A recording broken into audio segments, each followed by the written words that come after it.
आप सभी को राधे राधे, जय श्री कृष्णा, जय गौ माता। और आज की वीडियो में हम आपको बताएंगे योगिनी एकादशी के बारे में। योगिनी एकादशी का क्या महत्व है।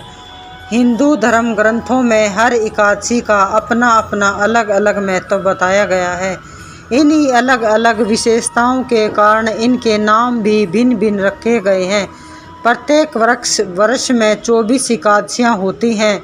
मल मास की एकादशियों को मिलाकर इनकी संख्या 26 हो जाती है। एकादशियों में एक एकादशी आषाढ़ मास के कृष्ण पक्ष की एकादशी जिसे योगिनी एकादशी कहते हैं। योगिनी एकादशी का उपवास रखने से समस्त पापों का नाश होता है तथा इस लोक में भूलोक और परलोक में मुक्ति भी मिलती है। योगिनी एकादशी व्रत कथा। महाभारत काल की बात है कि एक बार धर्मराज युधिष्ठिर ने भगवान श्री कृष्ण से कहा, हे त्रिलोकनाथ, मैंने ज्येष्ठ मास के शुक्ल पक्ष की निर्जला एकादशी की कथा सुनी। अब आप कृपया करके आषाढ़ मास के कृष्ण पक्ष की एकादशी की कथा सुनाएं। इस एकादशी का नाम तथा महत्म्य क्या है, सो अब मुझे विस्तार पूर्वक बताएं। श्री कृष्ण ने कहा, हे पांडुपुत्र, आषाढ़ मास के कृष्ण पक्ष की एकादशी का नाम योगिनी एकादशी है। इसके व्रत में सभी पाप नष्ट हो जाते हैं।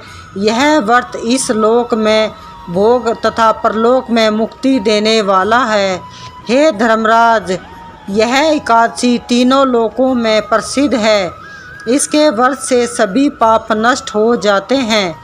तुम्हें मैं पुराण में कही गई हुई कथा सुनाता हूँ, ध्यान पूर्वक श्रवण करो।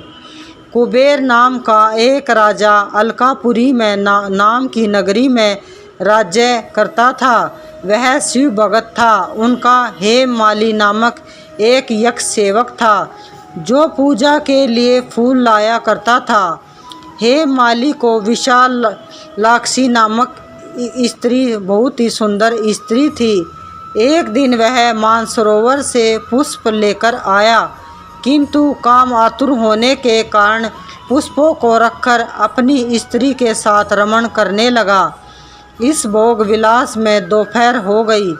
हेममाली की राह देखते देखते जब राजा कुबेर को दोपहर हो गई तो उसने क्रोधपूर्वक अपने सेवकों को आज्ञा दी कि तुम लोग जाकर पता लगाओ कि हेममाली अभी तक पुष्प लेकर क्यों नहीं आया।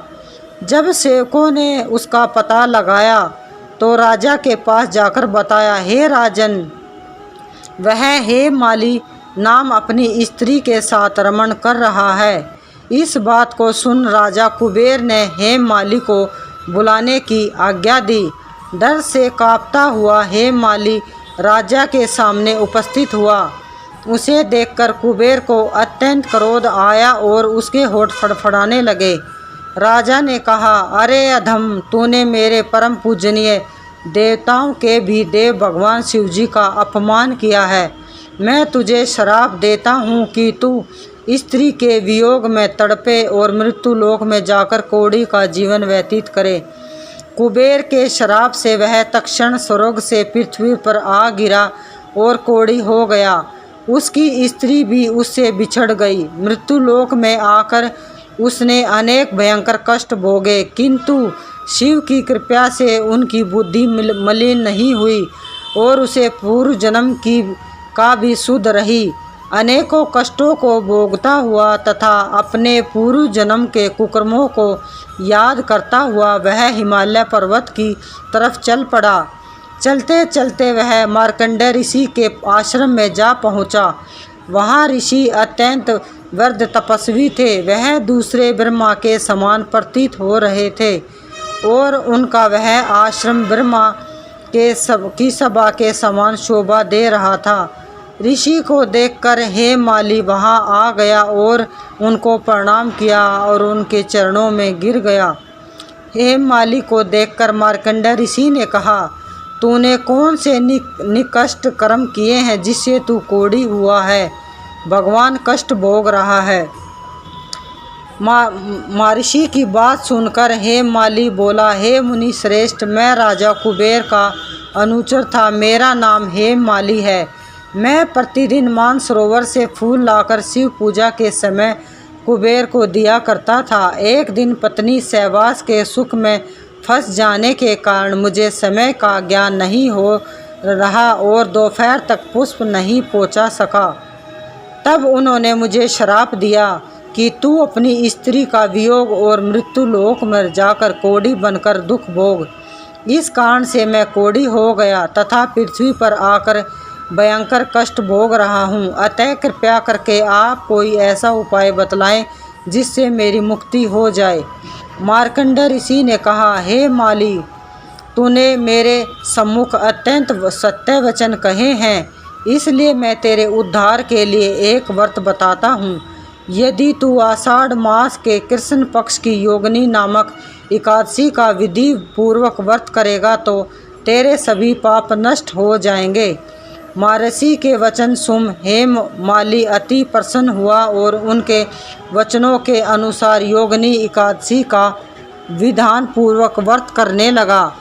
इस व्रत के प्रभाव से उसने अपने पुराने स्वरूप में आ गया और अपनी स्त्री के साथ सुखपूर्वक रहने लगा। भगवान श्री कृष्ण ने कहा, हे राजन, इस योगिनी एकादशी की कथा का फल 88,000 ब्राह्मणों को भोजन कराने के बराबर है। इसके व्रत करने से सभी पाप नष्ट हो जाते हैं और अंत में मोक्ष प्राप्त करके प्राणी स्वर्ग को अधिकारी बन जाता है। आप सभी को राधे राधे। आज की कथा में इतना ही। ये थी योगिनी एकादशी की कथा और आप एकादशी का व्रत जरूर करें। एकादशी का व्रत ना भी कर पाए तो पूजा अवश्य करें। एकादशी के दिन ज़्यादा से ज़्यादा हरि का नाम करें। 1 घंटे का मौन व्रत अवश्य करें। किसी की निंदा चुगली आदि ना करें। गौ सेवा इस दिन एकादशी के दिन जरूर करें। ज़मीन में हो सके तो अवश्य शयन करें और पूरी रात्रि अवश्य जागरण करें। पूरी रात्रि अगर आप जागरण नहीं कर पाते हो तो अर्धरात्रि तक जागरण अवश्य करें। आप सभी को आज की वीडियो में इतना ही। आप सभी को राधे राधे। योगिनी एकादशी की आप सभी को ढेर सारी शुभकामनाएं। राधे राधे।